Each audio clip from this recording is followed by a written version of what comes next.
Beliau bicara soal keadilan. Saudara, keadilan ini kunci, saudara.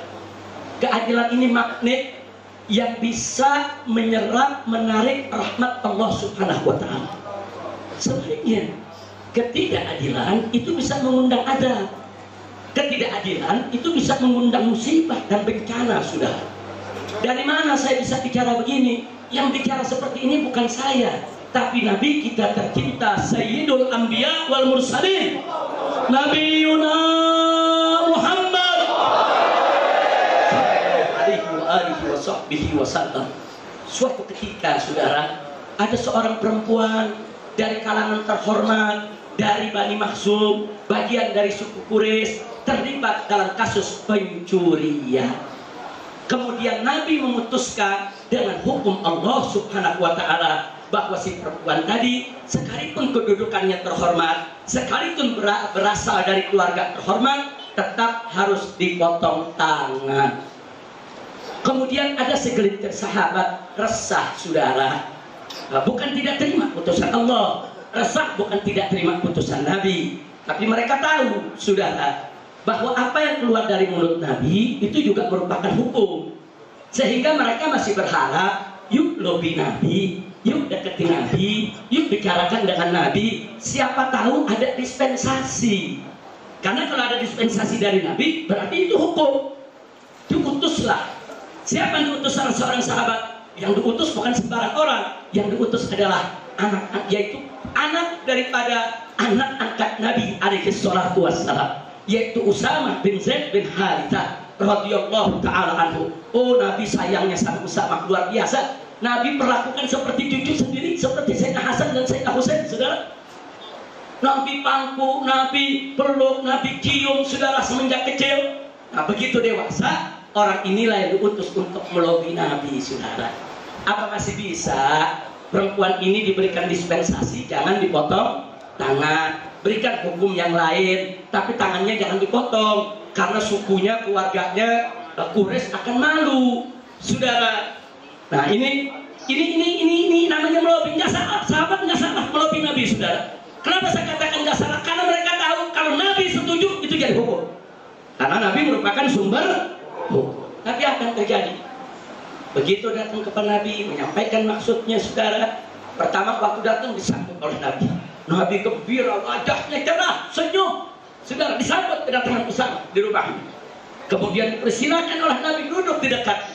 Ngobrol luar biasa indah. Karena memang Nabi cinta kepada Usamah, saudara.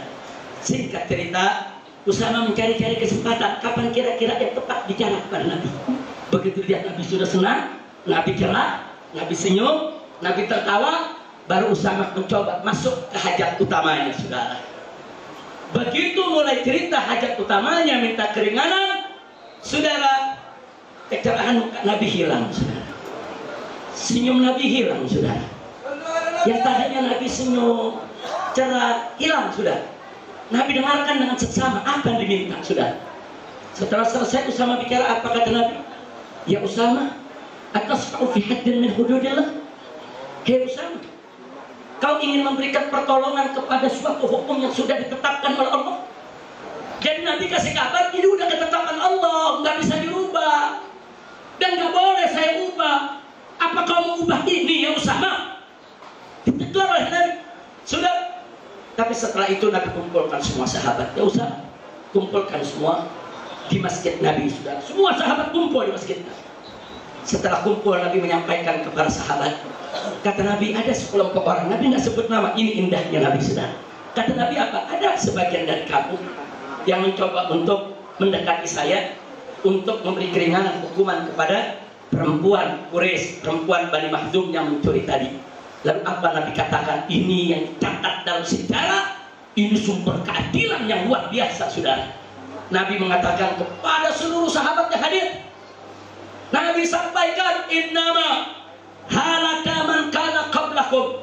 Sesungguhnya umat sebelum kamu dulu binasa, hancur, saudara, mendapat bencana, musibah, Allah hancurkan mereka. Karena apa? Idza saraka fihi musyari tarkuh. Kalau ada orang yang terhormat Di tengah-tengah mereka nggak hukum, mereka biarkan, mereka lepaskan, enggak hukum, saudara. Tapi sebaliknya kata Nabi, wa idza saraka fikimut dhaif yuqam alaihi al-had. Tapi kalau ada orang lemah, wong cilik, orang kecil yang nggak punya kedudukan, saudara, mereka bersalah, yuqam alaihi al-had, ditegakkan atas mereka ketetapan hukum, ditetapkan hukum yang berat atas mereka. Masya Allah, ini Nabi udah kasih kabar, hati-hati, hati-hati. Kalau di tengah-tengah kita sudah tidak adil seperti itu, saudara. Satu kelompok salah dibiarkan, bahkan dilindungi. Kelompok lain yang tidak disukai, saudara, enggak salah aja disalahkan. Apalagi kalau salah, ya kawan. Kalau sudah begini yang terjadi, apa kata Nabi? Innama halaka man kana qablakum. Halak, kata Nabi, binasa, hancur itu bangsa. Nah, sekarang saya mau tanya, saudara, di Indonesia mulai terjadi tidak? Ada kelompok yang kalau saya salah dibiarkan? Ada kelompok yang kalau salah dibiarkan? Ada kelompok yang kalau salah dihukum? Ada kelompok yang gak salah disalah-salahin? Ada tidak? Ada tidak? Kalau begitu saya tanya, itu adil tidak? Adil tidak? Jadi Nabi tadi mengatakan kalau tidak adil itu, saudara, apa yang akan terjadi? Hancur. Nah, sekarang saya mau tanya semua, mau Indonesia hancur? Mau Indonesia binasa? Mau Indonesia mendapatkan aneka ragam bencana dan musibah? Na'udzubillah min dzalik. Ini nggak boleh dibiarkan. Jadi dari hadis ini kita mendapatkan informasi nabawi, informasi yang bukan lagi asatut nih, bukan lagi akurat, super akurat, sumber hukum, saudara. Informasi dari Nabi yang nggak pernah meleset. Wa ma yantiqu 'anil hawa in huwa illa wahyuha. Ini informasi ilahi, informasi nabawi. Nabi menginformasikan kalau ketidakadilan sudah terjadi di tengah suatu masyarakat, suatu bangsa, maka mereka akan binasa. Nah, mudah-mudahan Allah selamatkan kita semua. Nggak sampai di situ. Saking perhatian dan pedulinya Nabi dengan keadilan, Nabi bersumpah depan sahabat, sudah. Nabi sampaikan kepada para sahabat, jangankan perempuan itu yang kalian bela, jangankan perempuan itu tuh yang tadi itu yang Bani Makhzum yang mencuri, yang katanya terhormat dari suku Quraisy, yang ingin kalian selamatkan, jangankan itu. Lau anna Fatimah binta Muhammadin, andai kata Fatimah putri Muhammad, Fatimah putri Nabi, jantung hati Nabi, kecintaan Nabi, Fatimah ummu abiha. Julukan Fatimah Zahra itu ummu abiha, ibu dari ayahnya, karena sepeninggal Sayyidatuna Khadijatul Kubra radhiyallahu anha. Fatimah yang menjaga Nabi, Fatimah yang melayani Nabi, Fatimah yang mengurus semua urusan rumah tangga Nabi. Makanya Fatimah Zahra alaihassalam, beliau dijuluki ummu abiha, ibu untuk ayahnya. Subhanallah. Dan nggak sampai di situ, Fatimah Zahra bukan sembarang wanita, wanita yang paling mulia, wanita yang paling suci. Nabi katakan bahwa Fatimah adalah sayyidatun nisa'il alamin, pemimpin perempuan semesta alam, sudah. Jadi kalau Nabi mengatakan lau anna Fatimah binta Muhammadin, ini menunjukkan tingginya kedudukan Sayyidatuna Fatimah, sudah. Jadi jangankan perempuan Makhzum tadi yang mencuri, yang ingin kau lindungi. Andai kata putriku Fatimah, jantung hatiku, kecintaan Nabi. Lau anna Fatimah binta Muhammadin sarakat, andai kata Fatimah putriku tercinta yang mencuri, demi Allah laqattu yadaha, demi Allah pasti aku potong tangannya. Subhanallah. Jadi hadis ini jangan disalahpahami. Hadis ini bukan merendahkan Sayyidatuna Fatimah Zahra, bukan. Hadis ini mengambil perumpamaan yang tinggi. Jangankan perempuan lain, Fatimah Zahra saja tidak kebal hukum, saudara. Subhanallah, walhamdulillah, wala ilaha illallah, wallahu akbar. Saya tanya, kalau gitu Nabi adil tidak? Adil. Nabi adil tidak? Adil. Nabi adil tidak? Adil. Sallu ala Nabi. Saudara, ini keadilan yang luar biasa. Enggak peduli siapa yang salah, saudara, enggak. Walaupun putrinya mencuri, potong tangannya. Subhanallah, keadilan semacam ini yang kita butuhkan. Keadilan semacam ini yang dibutuhkan oleh umat Islam Indonesia. Bagaimana para pejabatnya, para pemimpinnya berlaku adil, bersikap adil, menetapkan hukum dengan adil. Karena kalau kalian, para pejabat tidak adil, bukan hanya kalian yang binasa, tapi negara, bangsa, rakyat semua ikut binasa karena ketidakadilan kalian. Sekarang saya mau tanya, kalau para pejabat terus-menerus tidak adil, negara kita mau binasa. Saya mau tanya, apa Anda mau musnah dalam kebinasaan negara? Apa Anda mau binasa dalam bencana? Maka itu nggak boleh kita diam, saudara. Oh, ada yang jawab, Habib, kalau kita lawan nanti kita dipenjara, nanti kita dibunuh. Wallahi, penjara bahkan dibunuh sekalipun jauh lebih baik daripada kita mati dalam bencana akibat murka Allah kepada bangsa ini. Ujungnya mati-mati juga, saudara. Cuman mati dibunuh, syahid, mati dalam bencana, saudara. Ini menjadi konyol buat kita semua. Nah, begitu saya mau tanya, Anda mau pilih mati syahid atau mati konyol? Siap mati syahid di jalan Allah. Takbir. Kalau begitu siap tegakkan keadilan. Siap lawan ketidakadilan. Takbir. Dan saya berjanji di sini, saudara, saya tidak akan tinggalkan umat, saya tidak akan tinggalkan Anda. Kita akan berjuang bersama untuk melawan semua ketidakadilan. Kita tidak mau negara ini dibinasakan oleh Allah ini. Harus kita lawan ketidakadilan tersebut. Jadi di sini, saudara, saya ingin sampaikan betapa ada seorang santri di Jawa Timur, saudara, membuat satu meme yang dianggap menghina petinggi Polri, dianggap menghina presiden. Saudara, langsung ditangkap, dipakaikan baju tahanan, saudara, ditayangkan di televisi, kemudian dikatakan ini penghina presiden, tidak layak hidup di Indonesia, diadili dan divonis penjara 4 tahun. Ini santri masih belasan tahun, saudara.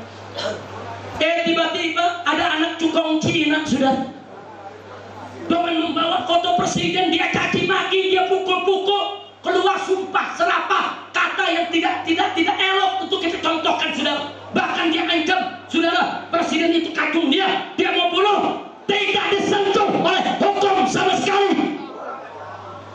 Apa ini negeri?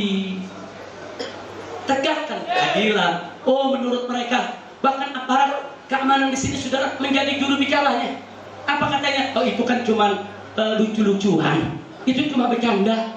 Innalillahi wa inna ilaihi raji'un. Kalau anak cukong Cina boleh bercanda sedemikian rupa, kenapa yang anak santri nggak dibilang bercanda juga?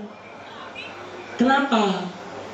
Kalau anak cukong Cina dibebaskan, santri bebaskan juga, saudara. Betul? Kalau yang santri dihukum karena dituduh menghina pemerintah, ya anak cukong Cina hukum juga dong. Itu namanya keadilan. Kita nggak minta diistimewakan, enggak. Umat Islam tidak minta diistimewakan, saudara. Umat Islam tidak minta diistimewakan dalam hukum. Tegakkan hukum yang adil. Yang salah proses hukum sesuai dengan hukum yang setimpal. Betul? Takbir. Tapi kalau begini caranya, saudara, yang menjilat rezim, yang menyanjung-nyanjung rezim, yang membela-bela rezim, salah apapun dibiarkan. Sudah dilaporkan oleh masyarakat, dilaporkan oleh kiai, dilaporkan oleh santri, dilaporkan oleh masyarakat, enggak diproses. Sampai kapan kita diam lihat begini? Sampai kapan? Ini kalau terus-menerus dibiarkan, hancur binasa kita punya negeri, saudara. Nah, inilah yang saya maksud, perlu kita melakukan revolusi yang kemarin tidak adil, besok wajib adil. Yang kemarin suka bohong, besok tidak boleh lagi bohong. Yang kemarin suka ingkar janji, besok tidak boleh ingkar janji. Yang kemarin terlanjur khianat, maka besok wajib jaga amanah. Setuju tidak? Saya tanya, kira-kira kalau pemerintah melakukan revolusi akhlak, dukung tidak? Dukung tidak? Tetap ini sebarkan, biar pemerintah dengar. Kami siap mendukung Anda kalau Anda melakukan revolusi akhlak. Kalau Anda besok berbuat adil, kalau Anda menegakkan keadilan, kalau Anda merubah segala kezaliman ini menjadi ketaatan kepada Allah, kami hormati Anda, kami siap tunduk kepada aturan Anda. Betul? Kalau Anda tidak hadir, gelombang manusia, gelombang rakyat dari Sabang sampai Merauke akan melawan segala ketidakadilan Anda. Takbir, takbir, sallu ala nabi. Ingat saudara, suara kebenaran tidak bisa dibungkam. Enggak bisa dibungkam. Walaupun mereka berupaya untuk membungkam suara kebenaran tersebut akan masuk, saudara, ke celah-celah rumah umat, akan masuk ke telinga-telinga yang mendengar, saudara, akan masuk ke relung-relung hati umat, saudara. Dan suara kebenaran itu, saudara, akan menjadi modal umat untuk menggerakkan semangatnya berjuang untuk melawan segala ketidakadilan. Itu saya tanya sekali lagi, siap revolusi akhlak? Siap revolusi akhlak? Siap melawan ketidakadilan? Begitu saya minta semua dimanapun Anda berada, ini hadir dari berbagai daerah, jangan biarkan kedoliman terjadi di wilayah Anda. Jangan. Kalau ada yang bersalah, siapa mau proses? Kalau santri diproses, kenapa anak tukang Cina nggak diproses? Proses sama-sama, sudah. Kita sama-sama warga negara Indonesia, sama-sama tidak kebal hukum. Baik. Kira-kira jelas tidak? Jelas tidak? Baik, sampai di sini ini yang ingin saya sampaikan. Sekali lagi, tidak adil itu berbahaya.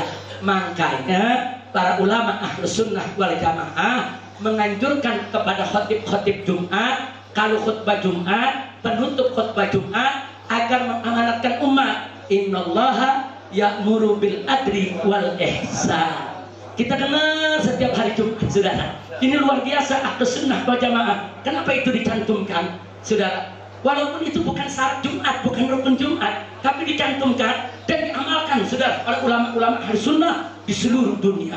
Kenapa? Untuk mengingatkan yaitu umara, untuk mengingatkan ulama, untuk mengingatkan rakyat bahwa keadilan adalah perintah Allah.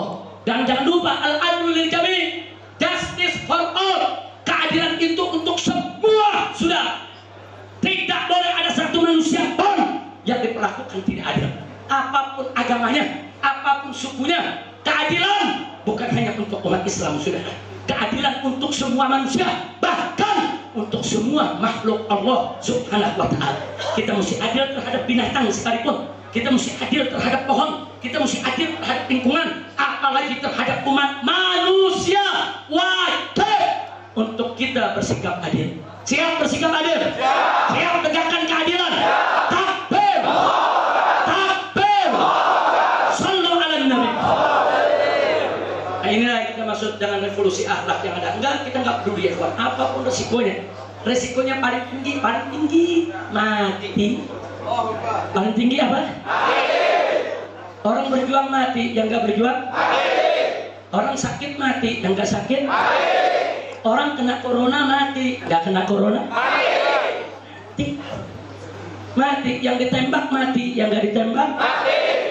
Yang dimusuhi rezim mati, yang nggak dimusuhi mati. Yang miskin mati, yang kaya mati. Ini nggak usah takut ya kawan, mati itu, dan mati itu bukan akhir segalanya, bukan. Mati itu awal kehidupan kita di alam akhirat, saudara. Untuk mempertanggungjawabkan segala amal kita di dunia ini. Maka itu kepada para pejabat Indonesia, ingat, besok Anda juga akan mati, bukan kami aja yang mati. Anda akan ditanya kenapa bohong, kenapa ingkar janji, akan ditanya kenapa khianat, kenapa tidak amanat. Nah, mumpung hayat masih dikandung badan, kami aja. Ayo kita ajak revolusi akhlak. Tubu ilallahi taubatan. Alhamdulillah. Kira-kira saya sampaikan di sini jelas tidak? Jelas tidak? Takbir!